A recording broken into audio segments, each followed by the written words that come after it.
shoot! Okay, actually NHL did it. But finally, we're getting what we wanted.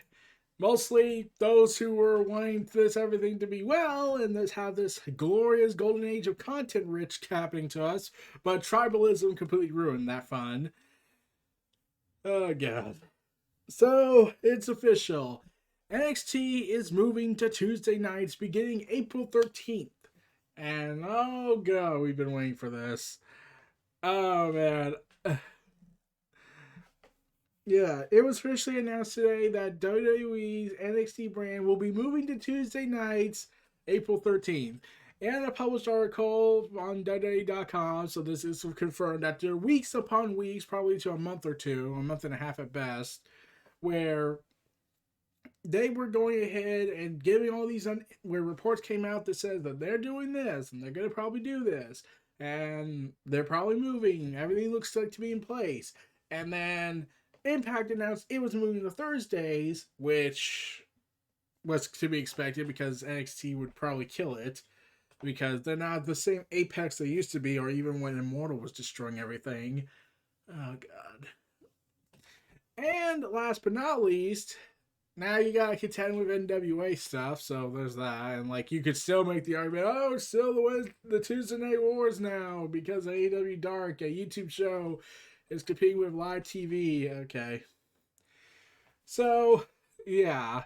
This was officially announced, and this is what the article reads on WWE.com. WWE and USA Network today announced a multi-year extension for NXT, which will move to Tuesday nights live on USA Network beginning April 13th. As first reported by Variety, first reported by PW Insider, Pro Wrestling Torch, Dave Meltzer, Fightful, Cultaholic, like every journalist site that's not affiliated with WWE to the extent like Variety is, or Fox Sports. The new agreement for a weekly live 2-hour show furthers WWE and USA's nearly 3-decade-long relationship. We are incredibly proud for our 3-decade partnership with WWE and extended USA's NXT deal. We are further establishing our portfolio as an unrivaled home for quality WWE content. I mean, like, we hated AEW like everyone else because we wanted to keep the monopoly going, but because NHL was a much bigger deal to us, we had to go ahead and abridge things. The Berwick chairman, Frances Berwick, I'm pretty sure I butchered that name, sorry, chairman of Entertainment News of NBC Universal, by transitioning NXT to a Tuesday time slot, we can go ahead and corner the hockey market and everything else. WWE has performed well in the past. We're giving our passionate fanbase more of what they love, back-to-back nights of exhilarating live-action programming. Yet no one wanted that. They wanted this whole thing to happen because, well, let's be real, everyone was kind of sick of the Wednesday Night War stuff because the Tribalists had destroyed the hype that was supposed to be for it. They destroyed the love we were going for it. We were hoping for a 90s vibe. Then everyone wrecked it. And that was the end of what could have been a glorious golden age rebirth that everyone wanted to have happen. And sadly, and it's not like the management really helped. Like, the wrestlers clearly like each other. And probably maybe some executives. Like, I don't think Triple H really hates AEW. I actually think he actually kind of was like, finally, I could get something to do with that. I could do to cut my teeth in. And sharpen my teeth in. Whereas Vince is like, I own everything. And maybe Tony Khan doesn't really care about WWE in the extent of, well, we'll do shoots at them, but it's funny. I'm like, this is the thing. I said this before. There is nothing wrong with taking shots at another company. Like, I still am baffled that Drew McIntyre came out and said, I apologize for taking a shot at AEW, even though that was wrong of me, even though there's nothing wrong with doing a shot, and everyone just kind of laughed, like it wasn't a big deal. But to me, it was a big deal. Except that still makes no sense because everyone kind of expects WWE to shoot at the other company like AEW does. But like, yeah, so anyways, let's continue this whole not at all adding comedy to it, or at least my poor attempt at comedy, saying, we are thrilled to continue WWE and NBC Universal's long-standing partnership with the extension of NXT on USA Network. We certainly do not want to admit we got our asses kicked by AEW every single week, I can't about this. I'm just saying it because the ratings said otherwise. Because let's be real, the ratings for NXT, oh god, it was.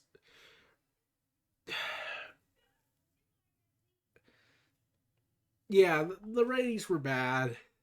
Like, let me check last week's ratings for NXT because that was a big oh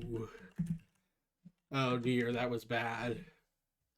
Wikipedia has an article documenting all this. Let's see. The viewership was, let's see, AEW was pretty consistent at times, mostly ranging from the 700,000 to the occasional 900,000. But yeah, NXT's viewership, while having moments of increasing, it was mostly stuck around the 600 to 700,000 viewership mostly. At times, it went even lower that to half of 500,000, which is a telling problem about all this. I mean, the highest NXT rate, the highest NXT rating that I ever got was back in 2019 with 900,000 viewership, which is problematic, but okay. And the demos, okay, I don't know why they even went with that demo route because if the network said they want the demo route, okay, fine, then they want the demo route. But yeah, NXT, they only had it once, and the other time was because they didn't have an airing competition. So yeah, they lost the demo market, and they lost the whole thing on that.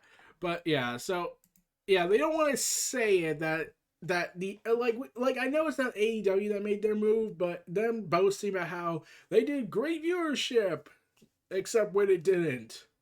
But everyone knows the real reason. It's not because of AEW. Let's point that out. It's not because of AEW. If you think it's because of AEW, I'm here to ruin that. It's because there was reports going around that due to the other network deal ending and the NHL moving to the USA Network, it was guaranteed that something has to either move or be canceled.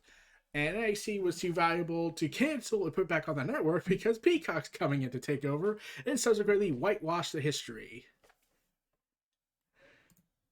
So anyways, let's continue this.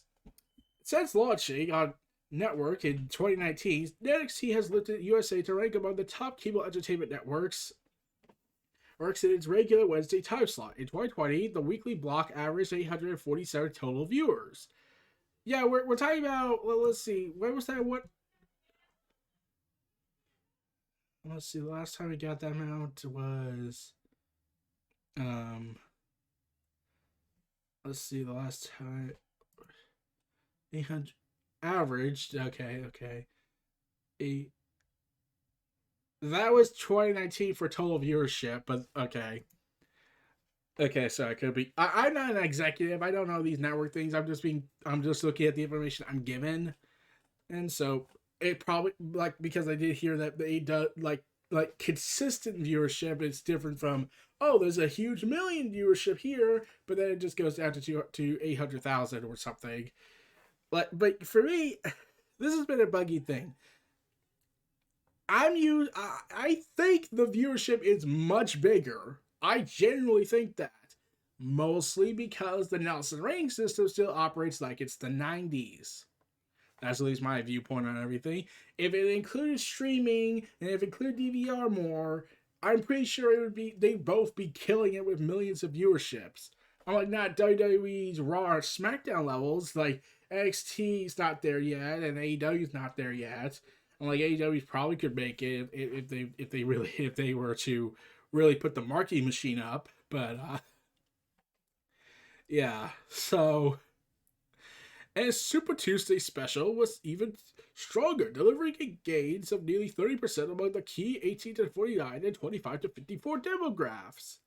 NXT is revolutionizing the world of sports entertainment, professional wrestling, with innovative styles, with trend-setting and unapologetic superstars that will most likely be screwed upon call-up.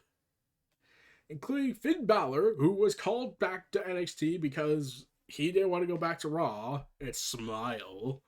Adam Cole, who is set to be promoted back to be demoted to the WWE mainstream roster, Io Shirai, who is women's champion, Karen Cross, who had come back from injury, Johnny Gargano and Candice LeRae.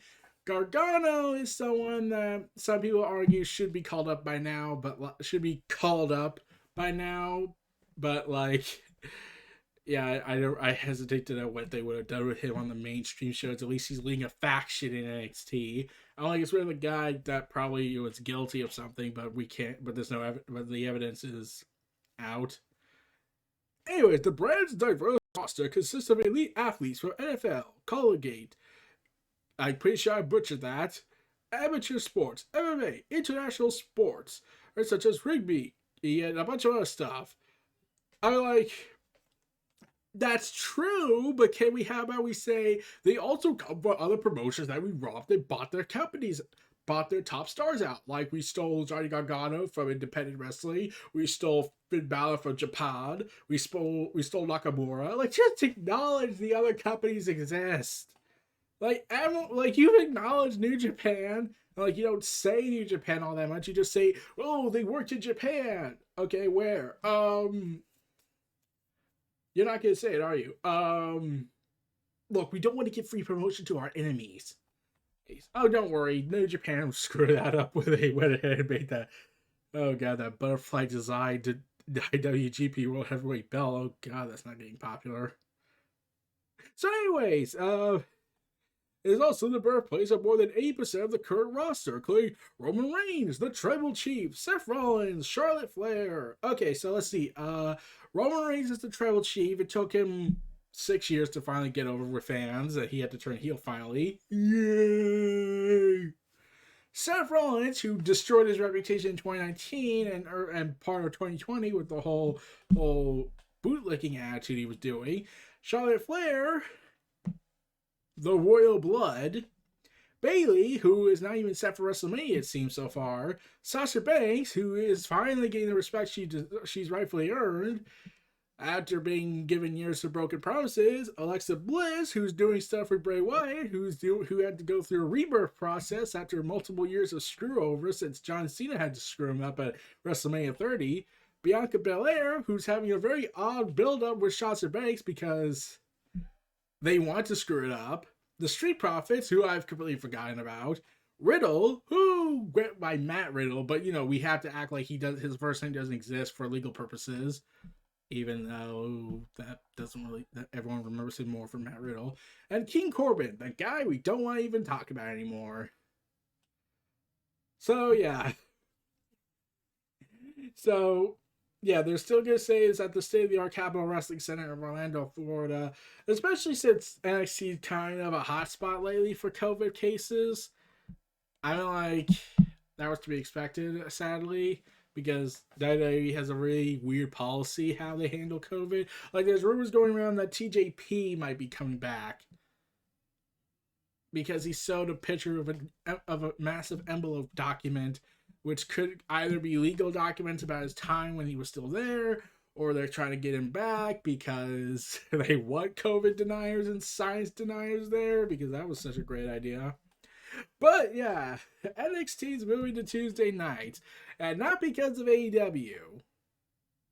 I'm going to be real with you, that's not what happened. As much as everyone wants to wish it was AEW's reasoning, the people who actually read more into the stuff were like, no, it's because of NHL. If it was actually because of AEW, I think Vince would rather blow everything up and blow up the world and set it ablaze and sell it to Darkseid than ever admit defeat willingly at this point in his life. But yeah. Yeah, I'm happy. I'm happy this is finally over. I'm happy we can call this Wednesday night debacle over with. So AEW has now, looks like it will be the sole proprietor of Wednesday nights, unless WWE puts a show right before NHL, an hour-long block, like some people suggested might be doing. I don't know yet. But like some people think it might be NXT Evolve Hybrid show. I don't know, or an NXT Women's show, which I understand that part because they have a ton of women. But yeah, AEW looks to be running on a pose, which means they can grow finally and not face stagnation. Or at least the type of stagnation that means that they don't get millions of viewership for consistency. I like they're still young. Like if they start getting like I said to someone like if you're expecting them to get 1.6 million views, I even said, look, I know it's a year and a half old, bordering on 2, but if they got 1.6 million views a week consistently and it was a less than 2 years old company, I'd be freaking amazed. But yeah, yeah. Oh man, this is fun. This, this should like I said, this should have been so much more with AEW and NXT's little war game stuff, but it was ruined because of tribalists and management taking piss takes out of it. So yeah, I'm glad this is coming to an end on April 13th. We'll have to see how NXT goes out with a bang, knowing they have to say goodbye to Wednesday nights after. And as much as I will say, I know NXT was there first because they were on the network, WWE Network. But let's be real, I am still convinced that WWE and USA cahoots each other into putting NXT on network TV to counteract the AEW growth. I'm still on that opinion. Emphasis on opinion. So, this was Neo Reality Entertainment, the WrestleVerse, presenting NXT's moving to Tuesday nights. Feel free to like, comment, subscribe. Check out my other content in the description below and search them up on YouTube. I'll see y'all next time and stay tuned for more, everyone. Peace and take care.